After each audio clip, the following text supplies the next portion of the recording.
हल्द्वानी विधायक सुमित हृदेश ने press conference करते हुए 6 साल बाद हो रही पीएससीएस परीक्षा पर सवाल उठाते हुए कहा कि सरकार युवाओं के साथ धोखा कर रही है। पीसीएस मेंस एग्जाम देने के लिए महज 20 दिन का समय दिया जा रहा है, जो कि उत्तराखंड के बच्चों के लिए खिलवाड़ है। मुख्यमंत्री को इस पूरे मामले का संज्ञान लेकर पीसीएस मेंस की परीक्षा को स्थगित करना चाहिए और बच्चों को समय देकर बाद में इस परीक्षा को कराना चाहिए। इसके अलावा विधायक सुमित ने कहा कि उत्तराखंड पीसीएस में राज्य के बच्चों को ही प्राथमिकता दी जानी चाहिए।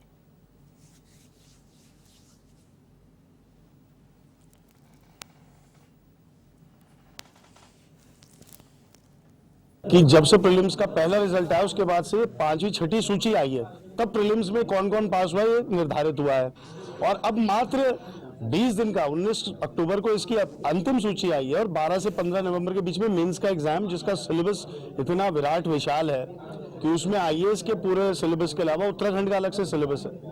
तो ये कैसे संभव है कि बच्चे 20 दिन में पीसीएस का मेंस एग्जाम दे दें जिनका सूची में अंतिम सूची में नाम आया।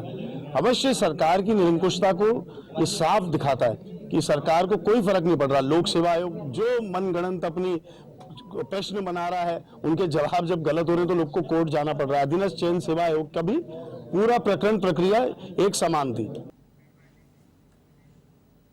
राष्ट्रीय राजमार्ग सिमली ग्वालदाम पर बीआरओ द्वारा निर्मित 3 मोटर पुलों का लोकार्पण रक्षा मंत्री राजनाथ सिंह ने जम्मू कश्मीर की गलवा घाटी से वर्चुअल माध्यम से किया, जिसमें थराली से बीजेपी विधायक भूपाल राम टमटा ने बतौर अतिथि शिरकत की और वहीं कार्यक्रम में बीआरओ के कमांडर मनीष कपिल समेत कई लोग उपस्थित रहे। स्थानीय व्यापारियों को वित्तीय लाभ भी। हमारे देश के यशस्वी प्रधानमंत्री जी का जो विकास का संकल्प पर एक कदम हम आगे बढ़ते हुए पूरे देश को आज 75 पुलों का लोकार्पण करते हुए देश को समर्पित किया गया है। और आज हमारे रक्षा मंत्री जी के कर कमलों द्वारा जो ये लोकार्पण हुआ है, उसके लिए मैं और हमारे लोकप्रिय सांसद माननीय तीरथ सिंह रावत जी भी इसमें वर्चुअल जुड़े हुए थे। निश्चित रूप से इन 75 पुलों के साथ साथ जो हमारे क्षेत्र के मेरी विधानसभा के जो 3 पुल कुलसारी, भुसेड़ी और लोटी का लोकार्पण हुआ है, मैं इस मौके पर अपने क्षेत्रवासियों को और विशेष रूप से बीआरओ को, आज ब्रिगेडियर साहब यहाँ पर थे, कर्नल साहब यहाँ पर थे, जिनके अथक और एक समयबद्ध तरीके से जिस प्रकार उन्होंने ये कार्य किया है, मैं उसके लिए भी पूरे बीआरओ को, सीमा सड़क संगठन के सभी अधिकारियों को, कर्मचारियों को बहुत बहुत बधाई और शुभकामनाएं देना चाहता हूँ। उत्तराखंड के रुद्रपुर में सरकारी नौकरी के नाम पर 21,29,000 रुपए की ठगी करने वाले आरोपी सर्वेश यादव को पुलिस ने बाराबंकी से गिरफ्तार कर लिया। ये ठग खुद को उत्तर प्रदेश सरकार में अनुसचिव बताता था। बता दें कि कुछ समय पहले रुद्रपुर के श्रीपाल सिंह की लखनऊ में सर्वेश यादव से मुलाकात हुई थी और इसी दौरान सर्वेश ने खुद को यूपी सरकार का अनुसचिव बताया गया और सर्वेश सरकारी नौकरी दिलाने के झांसा देकर विश्वास में ले लिया। वहीं 21,29,000 रुपए ठग लिए गए। इधर पुलिस ने फर्जी अनुसचिव सचिव सर्वेश को बाराबंकी में उसके घर से गिरफ्तार कर लिया। पुलिस ने अभियुक्त के घर से एक कार भी बरामद की है, जो उसने ठगी की रकम से खरीदी थी। और अभियोग पंजीकृत करने के बाद इसमें जो अभियुक्त है सर्वेश यादव, उनकी गिरफ्तारी की गई है और इस गिरफ्तारी के बाद ये चीज़ें जो तस्दीक हुई हैं, उस प्रकार से घटनाक्रम आया है कि ये जो अभियुक्त सर्वेश यादव है अपने 2 साथियों के साथ मिलके सरकारी नौकरी दिलाने और सरकारी कार्य दिलाने के नाम पे लोगों से ठगी किया करते हैं और इनके ऊपर पूर्व में भी इस वर्ष 2019 में एक अभियोग पंजीकृत है गोमती नगर थाने में, जिसमें पूर्व में भी जेल जा चुके हैं और बाकी भी इनके लिंक्स की जानकारी की जा रही है, किन किन लोगों के द्वारा, मतलब किन किन लोगों से इन्होंने पूर्व में भी ठगी की है और कौन साथी इनके इसमें सम्मिलित हैं। अब खबर यूपी के फतेहपुर से। सुल्तानपुर घोष थाना क्षेत्र के एरैया मसायक गांव में युवक की संदिग्ध परिस्थितियों में मौत से क्षेत्र में हड़कंप मच गया, तो वहीं परिजनों ने हत्या का आरोप लगाने पर पुलिस से कार्यवाही की मांग की। पुलिस की माने तो युवक शराब पीने का आदी था। फिलहाल पुलिस ने शव को पोस्टमार्टम के लिए भेज दिया है और जांच में जुट हुई है।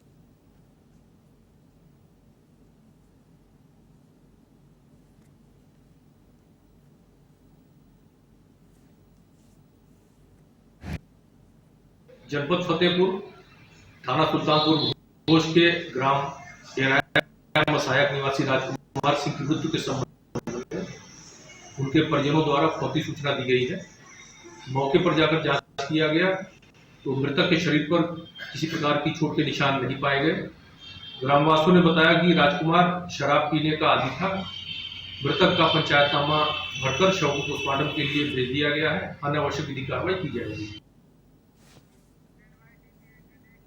सूर्य उपासना के प्रतीक छठ पर्व पर पूर्वोत्तर रेलवे यात्रियों की भीड़ को नियंत्रित करने के लिए एवं महिलाओं को सुरक्षित तरीके से पहुंचाने के लिए 57 स्पेशल ट्रेन चल रही हैं। इन ट्रेनों में पूर्वांचल और बिहार के लोगों को काफी राहत मिलेगी। मुख्य जनसंपर्क अधिकारी पंकज कुमार सिंह ने बताया कि यात्री पूर्वोत्तर रेलवे की वेबसाइट पर पूजा स्पेशल ट्रेनों के बारे में विस्तार से जानकारी हासिल कर सकते हैं।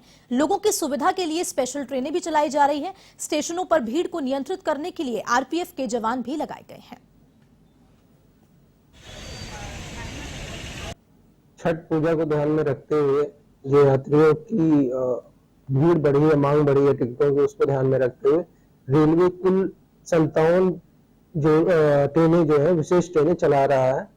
ये ट्रेनें अलग अलग स्टेशनों से सभी महत्वपूर्ण डेस्टिनेशंस के लिए, सभी महत्वपूर्ण महानगरों के लिए चलाई जा रही हैं। इसके अतिरिक्त जो नियमित ट्रेनें हमारी चल रही हैं उसमें 226 एडिशनल कोच भी लगाए गए हैं। साथ ही साथ स्टेशनों पर भीड़ भाड़ को नियंत्रित करने के लिए आरपीएफ के जवान एडिशनल संख्या में लगाए गए हैं। जो अनाउंसमेंट सिस्टम है उसके माध्यम से भी लोगों को जागरूक किया जा रहा है। अब नहाए खाए ऐसी चीज है कि एक वहाँ से एक प्रतिबंध शुरू हो जाता है महिलाओं में। इससे पुरुष भी रहते हैं और महिलाएं जैसे केवल मीठा भोजन करती हैं, केवल रसियाव टाइप चीज़ गुड़ डाल के बनता है, और उसके बाद जैसे बेड पे नहीं सोएंगी, तुरंत वो ज़मीन पकड़ ले, ज़मीन पे हो जाएंगी, कोई चद्दर वगैरह बिछा के, तो वहाँ से उनका व्रत शुरू होता है। और उसके बाद तो नहाए खाए के बाद तो दूसरे तीसरे दिन तो छठ ही होता है। वो तो पूरा नीरा जल होता है, उसमें तो जल भी नहीं ग्रहण करती हैं। तो यहाँ से वहाँ तक हम लोग बैठ जाएंगे, कहीं बैठ जाएंगे माता जी के माता जी के कृपा से। यूपी के कासगंज पुलिस लाइन में दंगा निरोधी उपकरणों की रिहर्सल की गई। इस दौरान पुलिस अधीक्षक बीबीजीटीएस मूर्ति ने पुलिस लाइन पहुंचकर परेड की सलामी ली, साथ ही साथ खुद भी परेड में शामिल हुए।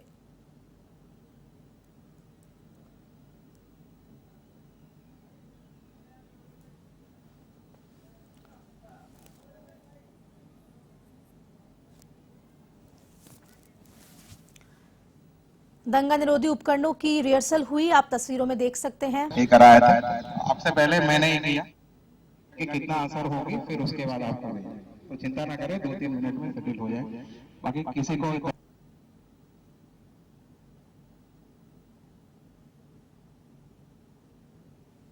पुलिस लाइन में परेड का आयोजन हुआ।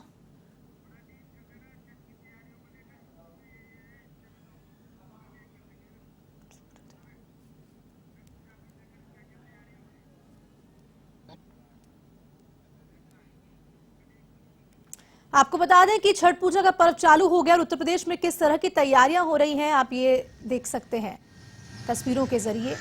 छठ का महापर्व, ये आप सोनभद्र की तस्वीरें देख रहे हैं, किस तरह की तैयारियां की गई है। काफी महत्वपूर्ण मानी जाती है छठ पूजा।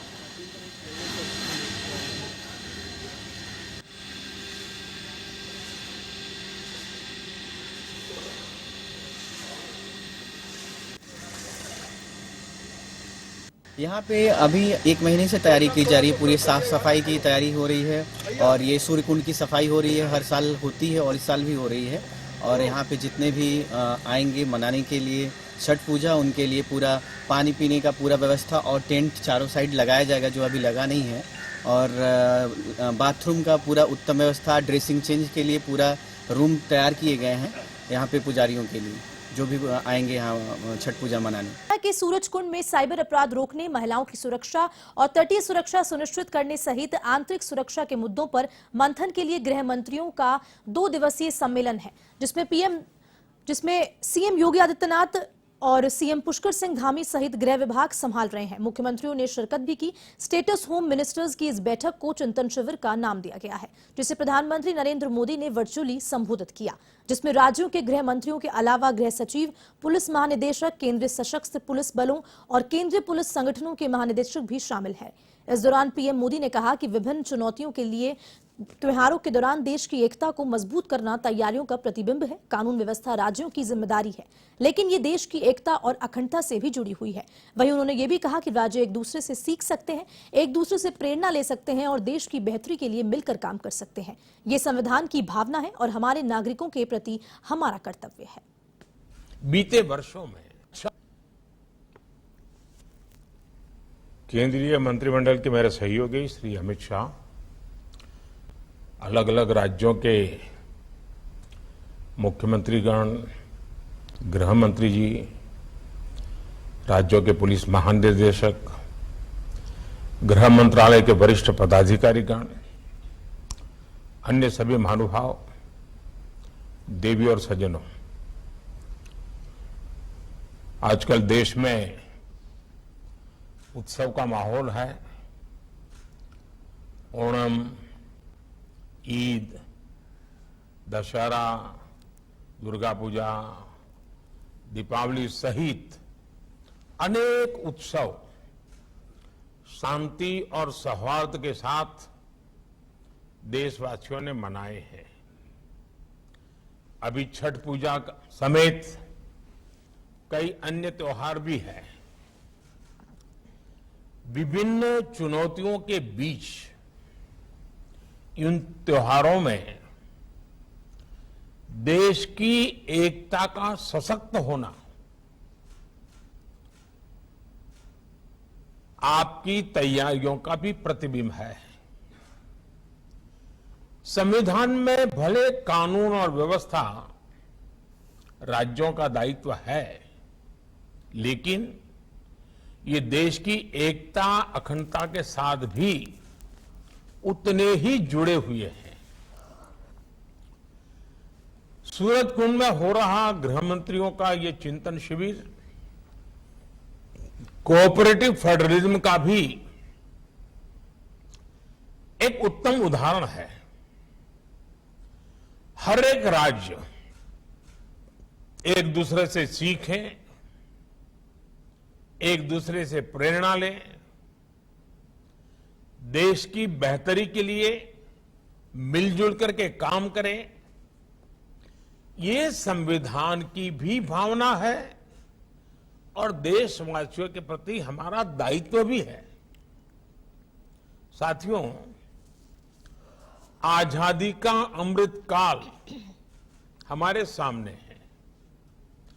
आने वाले 25 साल देश में एक अमृत पीढ़ी के निर्माण के हैं।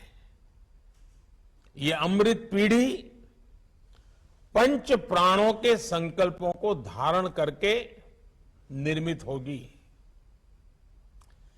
विकसित भारत का निर्माण, गुलामी की हर सोच से मुक्ति, विरासत पर गर्व, एकता और एकजुटता और सबसे प्रमुख बात नागरिक कर्तव्य, इन पंच प्राणों का महत्व आप सभी भली भांति जानते हैं, समझते हैं। हिमाचल प्रदेश विधानसभा चुनाव में उत्तराखंड के नेता मुख्य भूमिका निभाएंगे, जिसमें उत्तराखंड बीजेपी के नेता हिमाचल प्रदेश विधानसभा चुनाव में प्रचार की कमान संभालेंगे। बता दें कि उत्तराखंड भाजपा नेताओं को सीमा से सटे 15 विधानसभाओं की जिम्मेदारी दी गई है, जिसमें मुख्यमंत्री धामी को भी हिमाचल चुनाव में स्टार प्रचारक के रूप में शामिल किया गया है। हिमाचल प्रदेश भौगोलिक परिस्थिति के हिसाब से उत्तराखंड जैसा है और पहाड़ी क्षेत्र होने के कारण उत्तराखंड के नेताओं को हिमाचल प्रदेश का भी अनुभव है। देखिए, हमने लगभग 15 लोगों की टीम ने पहले शुरू में भेजी थी और अभी हमने अपने जो विधायक हैं, कुछ मंत्रीगण हैं और जो हमारे खास तौर पर जो चुकंदर क्षेत्र से लगे प्रमुख कार्यकर्ता हैं, उनकी भी ड्यूटी हमने वहाँ लगाई और कुलदीप जी हमने उसके संयोजक के नाते उनके नेतृत्व में वहाँ लोग जाएंगे और सबको अलग अलग विधान में बांट दी गई है। तो उन विधानसभा में जाकर, और क्योंकि एक अपेक्षा हिमाचल के द्वारा हमारे कार्यकर्ता से की गई है, वहाँ के संगठन द्वारा हम उस कार्य में कार्यकर्ता भेज रहे हैं, विधायक और सांसदों को भी वहाँ भेजेंगे।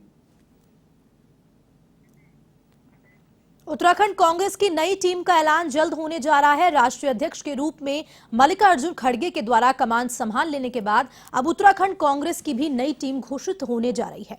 आपको बता दें, कांग्रेस के प्रदेश अध्यक्ष करण महारा ने कहा कि इस बार टीम प्रभावी होने के साथ साथ ही नए जोश और अनुभव वाली टीम होगी। कांग्रेस प्रदेश अध्यक्ष ने यह भी कहा कि इस टीम का स्वरूप जंबो नहीं बल्कि सीमित होगा। कार्यकारिणी, छोटी कार्यकारिणी जैसे मैंने कहा था, 2 फेजेस में हम निकाल रहे हैं और टोटल कार्यकारिणी में जो अभी हमारी गई है उसमें 27-28 हमारे अभी महामंत्री हैं और 20-22 के आसपास उपाध्यक्ष रहेंगे, वरिष्ठ उपाध्यक्ष, और 50 के आसपास सचिव है। और दूसरी लिस्ट जैसे ये अनुमोदन होकर आती है उसके बाद एक दूसरी लिस्ट और निकलेगी। कुल मिला के हमारे 35 से 38 तक हमारे शायद महामंत्री रहेंगे। और इस बार एक परिवर्तन ये देखने को आपको मिलेगा कि प्रभार वाले महामंत्री रहेंगे, कहीं ना कहीं का प्रभार उनके पास होगा, कार्यों का प्रभार होगा। जैसे हमारे जिले और जो महानगर हैं वो मिला के 27 हैं। उसके अलावा 4 फ्रंटल प्रकोष्ठ है, महिला कांग्रेस, यूथ कांग्रेस, NSY और सेवादल। उसके अलावा 2 हमारे महत्वपूर्ण विभाग हैं, एक SC डिपार्टमेंट और हमारा अल्पसंख्यक जो डिपार्टमेंट है, इनके भी प्रभारी हमारे होंगे। और प्रभारी का काम होगा संबंधित अध्यक्षों के साथ मिलकर उन लालकुआं नगर क्षेत्र में रोगों के बढ़ते प्रभाव के बाद अब स्वास्थ्य विभाग हरकत में आ गया है। यहां स्वास्थ्य विभाग की CMO भागीरथी जोशी एवं जिला मलेरिया अधिकारी डॉक्टर अनुराधा हयांकी द्वारा संयुक्त रूप से वार्ड नंबर 2 में निरीक्षण भी किया गया। इसके अलावा अंबेडकर पार्क में एक चिकित्सा शिविर का आयोजन किया गया, जिसमें निःशुल्क परीक्षण एवं दवाई वितरण भी की गई। कैंप अभी लालकुआं में थोड़ा सा प्रभावितों की संख्या इधर नोटिस में आई है, तो लगातार कैंप का एक रोस्टर जारी कर रहे हैं। और नगर पंचायत अध्यक्ष से भी हमारी बात हो गई है लालकुआं, उनके साथ कोलैबोरेशन में हमारी टीम सभी घर घर जाएंगी और सोर्स रिडक्शन का काम भी करेंगे। और जितने भी मलिन बस्तियां हैं लालकुआं की, यहाँ पर कैंप अभी रोस्टर जारी कर देंगे। नहीं, टीम अभी कैंप करेगी उन जगहों पर भी। चेकअप और क्या-क्या दवाइयाँ निःशुल्क क्या-क्या रहेगा कैंप में? दवाइयाँ और प्लस डेंगू की जांच जो है वो निःशुल्क होगी। जैसे हमें खबर आती है कि कहीं पे डेंगू के मरीज आ रहे हैं, तो वहाँ पे हम लोग टीम को भेजते हैं। हमारे पास यहाँ की खबर अभी 4 दिन पहले आई थी, तो हमने उस दिन यहाँ पे टीम भेजी है। यही इसी में बगल में यहाँ पे कार्य किया गया है। और इसकी भी हमें न्यूज़ कल शाम को पता चली है कि कल शाम को यहाँ पे 2 मरीज और आए हैं, जिसकी हमने आज टीम भेजी है। अब इसके बाद, क्योंकि पहले हमारा दूसरी जगहों पे डेंगू के हिसाब से अब यहाँ पे आने शुरू हुए हैं, तो अब टीम हमारी यहाँ पे लगातार कार्य करेगी। दवाई वितरण जो कैंप में हो रहा है वो निःशुल्क रहेगा, और जांचें जो भी है जो PSC में हो रही है वो निःशुल्क होंगी। लेकिन प्रचार प्रसार के लिए जैसे सीमो मैम ने कहा कि 2 हम लोग नुक्कड़ नाटक यहाँ पे करवाए हैं।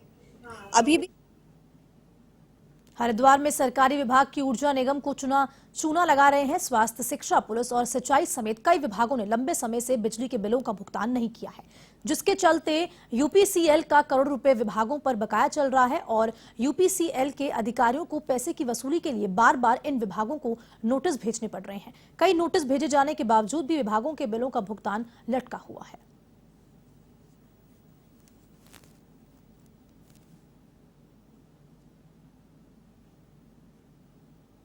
देखो, सरकारी विभाग में कुछ विभाग ऐसे हैं जिनमें नियमित पैसा आ जा रहा है और कुछ विभाग ऐसे हैं जिनमें नियमित पैसा नहीं आ रहा है, जैसे स्कूल वाले हैं।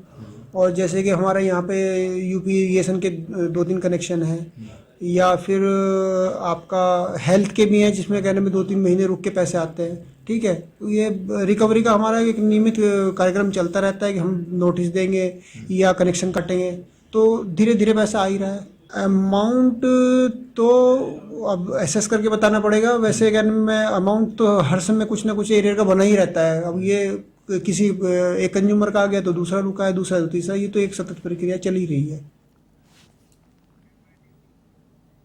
अब खबर उत्तराखंड के रुड़की से है, जहां भगवानपुर क्षेत्र के मानकपुर आदमपुर गांव में डेंगू की चपेट में आने से कई लोग बीमार हो गए हैं। ग्रामीणों का आरोप यह है कि स्वास्थ्य विभाग की लापरवाही के चलते लोगों को भारी परेशानी का सामना करना पड़ रहा है, तो वहीं ग्रामीण अलग अलग अस्पतालों में इलाज कराने को मजबूर हैं।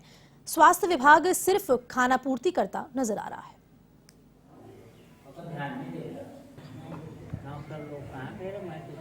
बुखार से बहुत लोग पीड़ित हैं और जितने पेशेंट हैं उनमें 50% से भी ऊपर डेंगू के पेशेंट निकले।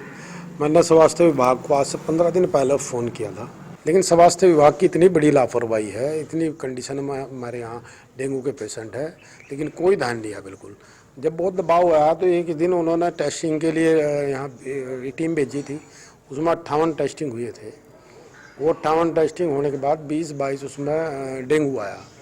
आप ये देखो, जो उन्होंने किया एक दिन में, उतने पेशेंट एक दिन में आएंगे, और जो पीड़ित हैं, रुड़की भर्ती हैं, जबड़ा भर्ती हैं, सहारनपुर भर्ती बहुत हमारे यहाँ के डेंगू के पेशेंट, एक मौत भी होगी। डेंगू के लिए एक तो जागरूकता अभियान चलाया जा रहा है। नगर पंचायत के अधिकारियों के साथ बैठक भी हुई थी और उनको निर्देश दे दिए गए हैं कि जहाँ पर भी पानी का ठहराव है वहाँ पर तत्कालिक दवाई का छिड़काव करें।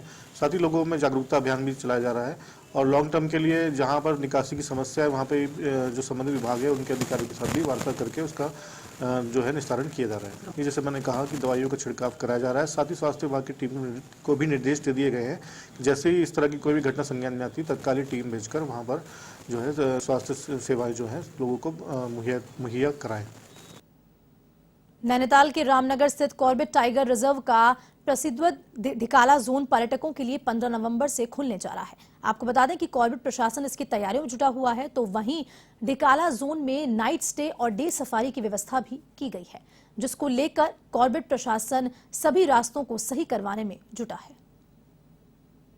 ढिकाला जोन को खोला जाएगा 15 नवंबर से अगले महीने, और इस संबंध में कॉर्बेट टाइगर रिजर्व प्रशासन द्वारा सभी तैयारियां लगभग पूरी कर ली गई हैं।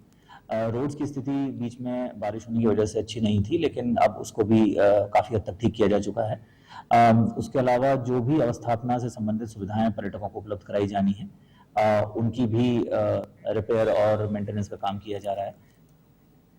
बुलेटिन में रुकते हैं एक छोटे से ब्रेक के लिए। खबरों का सिलसिला